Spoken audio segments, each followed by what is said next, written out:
Okay, so the night she rescued you, what happened? So I was sleeping in my apartment. I got home around 11 o'clock that night. At about 2 o'clock in the morning, she jumped on my chest. Like, it was just, she just pounded on my chest, and which is very abnormal for her.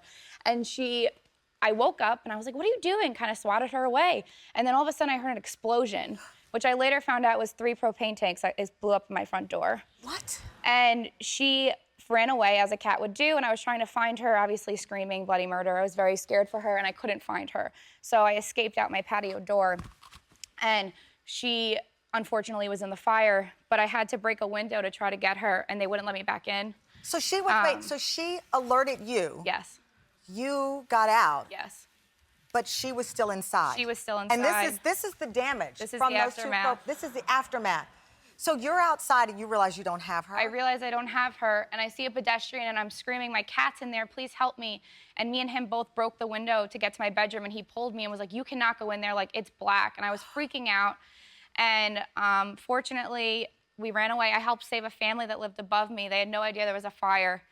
So I helped get babies out of windows and rescue them to safety as well. But the whole time I just kept thinking about my cat. So you leaped into action to help others in the building, including the baby. Yep. But you still didn't know where your cat was. I had no idea, and it was really heart-wrenching for me. And to this day, I was really guilty. But after 9 hours, we found her. A firefighter actually found her in my bed, and she was hiding in my bed. She alive. was still in the building? Yes. The only structure was standing was my bedroom.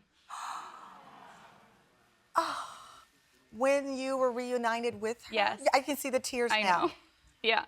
And the firefighter, because, you know, I didn't think she was dead. I thought she was alive. She's a fighter, and the firefighter was like, look, I have her, she's alive. And it was like a movie. She was just sitting in his arms, whipping her tail. She was very angry. Did she because she was wet and very dirty.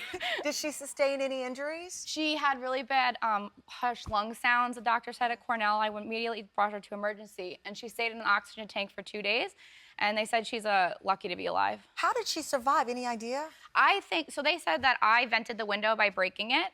And then I must have not realized it. I shut the bedroom door, and I kind of smothered the fire a little bit more. Wow. So her saving me, I saved her, and I saved her, she saved me, and then I saved her back. Oh.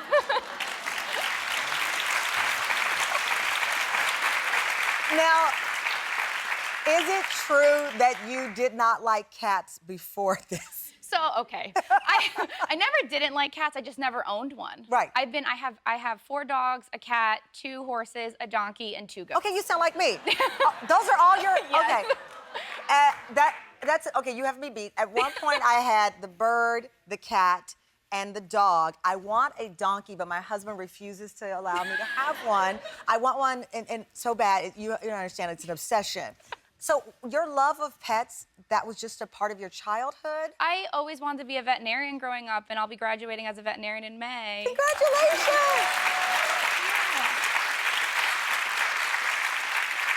I mean, you said you had never owned a cat until I had my cat, Angelica. I used to say to people, I don't like cats, I like my cat. Exactly. People say that you don't own a cat, the cat owns you. Is that true? Yes, she runs the house. If she doesn't like something, she lets us know.